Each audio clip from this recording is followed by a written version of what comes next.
Hello friends, இன்றைக்கி நம்ம பார்க்க போகிற ரெசிபி வந்து பன்னீர் புர்ஜி ரெசிபி. இது வந்து ஒரு பஞ்சாபி குசைன் ரெசிபி, ஓகேங்களா?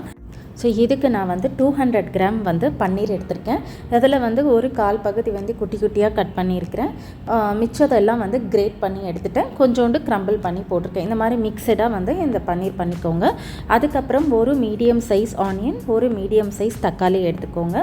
1 டேபிள் ஸ்பூன் அளவுக்கு கார்லிக் குட்டி குட்டியாக கட் பண்ணி எடுத்துக்கோங்க. 1 டேபிள் ஸ்பூன் அளவுக்கு க்ரீன் சில்லி பச்சை மிளகா, 1 டேபிள் ஸ்பூன் இஞ்சி பூண்டு விழுது, பட்டர் 2 டேபிள் ஸ்பூன், கடலை மாவு வந்து 1.5 tablespoon, kasuri methi 1 tablespoon, fresh cream Amul fresh cream வந்து 3 டேபிள் ஸ்பூனு.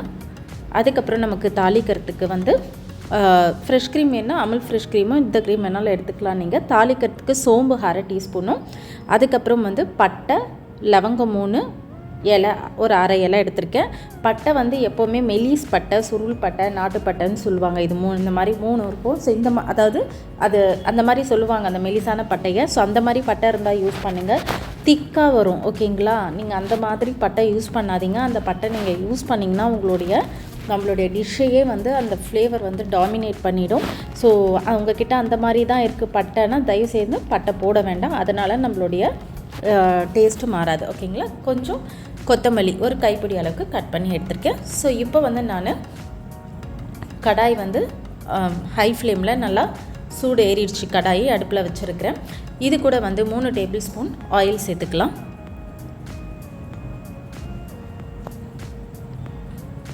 ஓகே, இப்போ இந்த ஆயில் நல்லா வந்து சூடாயிடுச்சு. இப்போ நம்ம இதை வந்து நல்லா அந்த தாளிக்கிற சோம்பு ப்ளஸ் வந்து பட்டை இலை லவங்கம் இது எல்லாத்தையும் இதில் சேர்த்துக்கலாம்.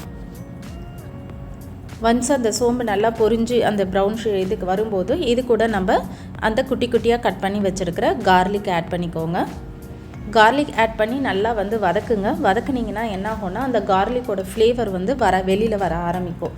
ஸோ அந்த கார்லிக்கோட ஃப்ளேவர் உங்களுக்கு நல்லா வந்து ஃபீல் பண்ண ஆரம்பித்த உடனேயே நீங்கள் வந்து அந்த நம்ம கட் பண்ணி வச்சுருக்கிற ஆனியனை வந்து இதில் சேர்த்துக்கலாம்.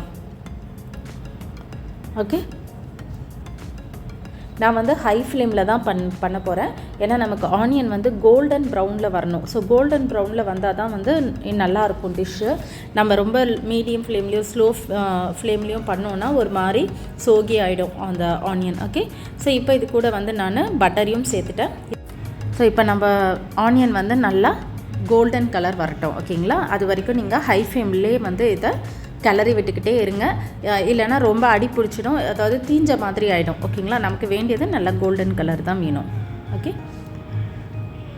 ஸோ இது கோல்டன் கலர் வந்த உடனே நம்ம பார்க்கலாம்.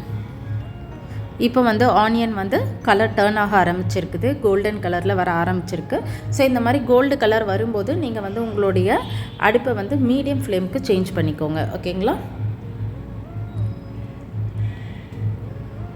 ஏன்னா ஒன்ஸ் வந்து ஆனியன் டர்ன் ஆக ஆரம்பிச்சதுன்னா நமக்கு வந்து அந்த டக்குன்னு வந்து கலர் ஓவராக மாறிடும். ஓகே, ஸோ இந்த மாதிரி வந்து கோல்டன் கலர் வந்ததுக்கப்புறம் நம்ம கடலை மாவை சேர்த்துக்கலாம். கடலை மாவு சேர்த்து நல்லா கிளறிட்டு இருங்க, இல்லைன்னா அந்த கடலை மாவு அடி பிடிச்சிரும். இந்த கடலை மாவுடைய பச்சை ஃப்ளேவர் போகணும், அது வரைக்கும் நீங்கள் வந்து இதை நல்லா கிளறிட்டே இருந்தீங்கன்னா போதும். ஸோ இப்போ ஓரளவுக்கு வந்து அந்த பச்சை ஸ்மெல் போயிடுச்சு. இப்போ இது கூட நம்ம வந்து நம்மளுடைய அதர் இன்க்ரீடியன்ட்ஸ் ஆட் பண்ண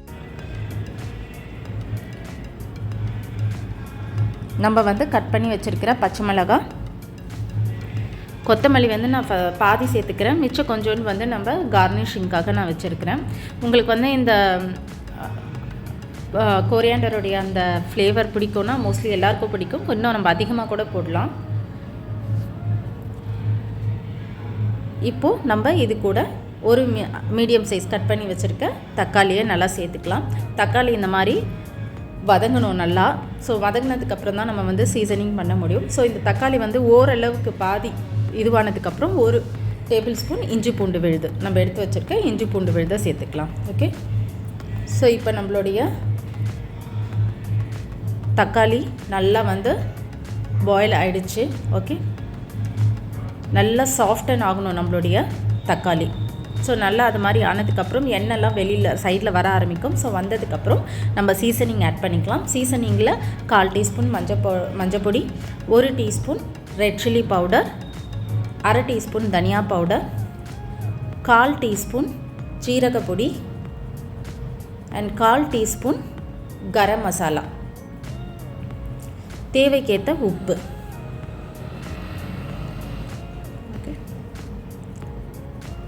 போட்டுட்டு நல்லா மிக்ஸ் பண்ணி விட்டுட்டு இது கூட நம்ம வந்து ஒரு 1.5 கப் அளவுக்கு வாட்டர் ஆட் பண்ணிக்கலாம் இப்போது. ஸோ நான் 1.5 கப் எடுத்திருக்கேன். இது நல்லா வந்து பாயில் ஆகட்டும். ஸோ இது பாயில் ஆக ஆரம்பித்த உடனே நல்லா திக்னஸ் வரும். இப்போ பாருங்கள் நல்லா திக்னஸ் வர ஆரம்பிச்சிருக்குதுன்னு. ஓகே, ஒரு 2 நிமிஷம் போதும். நல்லா பாயில் ஆன உடனே நம்ம இது கூட வந்து க்ரீம் ஆட் பண்ணிக்கலாம். ஓகே, இப்போ பாருங்கள் லைட்டாக வந்து நம்மளுடைய அந்த வாட்டர் வந்து நல்லா திக்காக ஆரம்பிக்குது. ஏன்னா நம்ம கடலை மாவு சேர்த்துருக்கோம் இல்லையா. நார்மலாக நார்த் இந்தியன் டிஷ்ஷஸ் நம்ம கேஷ்யூ பேஸ்ட் திக்னஸ்க்கு சேர்ப்போம். பட் இதில் வந்து கடலை மாவு தான் மெயின் இன்க்ரீடியன்ட். இப்போ வந்து 3 டேபிள் ஸ்பூன் நான் ஃப்ரெஷ் க்ரீம் ஆட் பண்ணிக்கிறேன். உங்களுக்கு ஃப்ரெஷ் க்ரீம் ரொம்ப பிடிக்குன்னா நீங்கள் வந்து எக்ஸ்ட்ரா கூட ஆட் பண்ணிக்கலாம், ஒரு 2 டேபிள் ஸ்பூனு. ஸோ நல்லா ஃப்ரெஷ் க்ரீமையும் மிக்ஸ் பண்ணதுக்கப்புறமா நம்ம கஸ்தூரி மேத்தி ஆட் பண்ணிக்கோங்க. கஸ்தூரி மேத்தி வந்து நார்மலாக நமக்கு வந்து ஒரு ஃப்ளேக்ஸ் மாதிரி தானே இருக்கும் அந்த லீஃபு. ஸோ இதை வந்து நீங்கள் என்ன பண்ணுங்கன்னா ஒரு தவா வச்சுக்கோங்க. வச்சுட்டு நல்லா அந்த தவா நல்லா ஹை ஃப்ளேமில் வச்சு சூடானதுக்கப்புறம் ஆஃப் பண்ணிவிட்டு கஸ்தூரி மேத்தியை ஒரு 2-3 மினிட்ஸ் அதிலே வச்சுடுங்க. ஸோ அப்போ மொறுன்னு கன்சிஸ்டன்சி வந்துடும். அது அப்போ நல்லா க்ரஷ் பண்ணிங்கன்னா உங்களுக்கு பவுடர் ஃபார்ம் வந்துடும். ஓகேங்களா. ஸோ இப்போ நான் பன்னீரும் போட்டுட்டேன். நல்லா அவ்வளவுதான், நம்ம எல்லா இன்க்ரீடியன்ட்ஸ் ஆட் பண்ணியாச்சு. இப்போ இது வந்து 5 நிமிஷத்துக்கு நல்லா மீடியம் ஃப்ளேம்லேயே விட்டுடுங்க. ஓகேங்களா. இன்கேஸ் வந்து உங்களுக்கு கெட்டியாக இருக்குது, இன்னும் தண்ணி வேணும்னா அதுக்கப்புறம் நீங்கள் ஸ்லோவாக கொஞ்சம் கொஞ்சமாக தண்ணியும் சால்ட்டு காரம் இதெல்லாம் உங்கள் சாய்ஸ், எக்ஸ்ட்ரா வேணும்னா நீங்கள் சேர்த்துக்கலாம். ஓகே, பட் நான் இந்த ரெசிபிக்கு இன்றைக்கி 1.5 கப்பு தான் நான் வந்து சேர்த்துருக்குறேன். ஸோ இப்போது நம்மளுடைய பன்னீர் புர்ஜி ஆல்மோஸ்ட் ரெடி ஆகிடுச்சு. பட் ஃபைனலாக இப்போ நம்ம இதில் 1 டீஸ்பூன் அளவுக்கு சுகர் ஆட் பண்ண போகிறோம். அவ்வளவுதான். நல்லா வந்து அந்த சுகர் டிசால்வ் ஆகணும். ஸோ ஒரு 30 செகண்ட்ஸ் to 1 minute நல்லா மிக்ஸ் பண்ணிட்டோன்னா நம்மளுடைய பன்னீர் புர்ஜி ரெடி. நம்மளுடைய சர்விங் பவுலில் சேஞ்ச் பண்ணிக்கலாம். ஸோ இப்போது ஸ்டவ் ஆஃப் பண்ணிவிட்டு நம்ம சர்விங் பவுலில் சேஞ்ச் பண்ணிக்கலாம். ஸோ இப்போ நான் சர்விங் பவுலில் சேஞ்ச் பண்ணிக்கிறேன். நீங்கள் செஞ்சு பாருங்கள். செஞ்சு பார்த்துட்டு எனக்கு எப்படி வந்திருக்குன்னு கமெண்ட் செக்ஷனில் கமெண்ட் பண்ணுங்கள். இது ரொம்ப ரொம்ப டேஸ்டியான ஒரு டிஷ்ஷுங்க. இது மெயினாக குழந்தைங்கள்லாம் ரொம்ப ரொம்ப விரும்பி சாப்பிடுவாங்க. ஓகே, ஸோ ட்ரை பண்ணுங்கள். ட்ரை பண்ணி பார்த்துட்டு எனக்கு எப்படி வந்திருக்கு அப்படின்றத சொல்லுங்கள். இது ரெஸ்டாரண்ட் ஸ்டைலை விடவே அவ்வளோ சூப்பராக இருக்கும் இந்த சைட் டிஷ்ஷு. ஓகே, ஸோ கார்னிஷிங்க்கு நம்ம வந்து கொத்தமல்லி வந்து போட்டுக்கலாம். ஸோ ஃபைனலி நம்மளுடைய பன்னீர் புர்ஜி ரெசிபி ரெடி ஆகிடுச்சு. ஸோ நீங்கள் ட்ரை பண்ணுங்கள். ட்ரை பண்ணி பார்த்துட்டு எனக்கு கமெண்ட் செக்ஷனில் கமெண்ட் பண்ணுங்கள். ஸோ தேங்க்ஸ் ஃபார் வாட்சிங் மை சேனல். அண்ட் என்னோடய எல்லா சப்ஸ்கிரைபர்ஸ்க்கும் என்னோடய வியூவர்ஸ்க்கும் ரொம்ப ரொம்ப தேங்க்ஸ் என்னோடய சேனலை சப்போர்ட் பண்ணிகிட்ருக்கிறதுக்கு. So keep supporting. அதே மாதிரி உங்களுக்கு என்னோடய சேனல் பிடிச்சிருந்ததுன்னா லைக் பண்ணுங்கள், ஷேர் பண்ணுங்கள், சப்ஸ்கிரைப் பண்ணுங்கள். மறக்காமல் பெல் நோட்டிஃபிகேஷன் பட்டனும் ப்ரெஸ் பண்ணுங்கள். தான் அப்போ தான் நான் அப்லோட் பண்ணுற எல்லா வீடியோஸ் உங்களுக்கு உடனுக்குடனே நோட்டிஃபை ஆகும். ஸோ இன்னொரு இதில் நான் வந்து என்ன சொல்ல போகிறேன்னா, நம்ம வந்து சீக்கிரமே நான் வந்து உங்களுக்கு ஹோம் மேட் சாக்லேட் கிளாஸஸும் ஆரம்பிக்க போகிறேன். ஸோ நெக்ஸ்ட்டு ரெசிப்பியில் நம்ம மீட் பண்ணலாம்.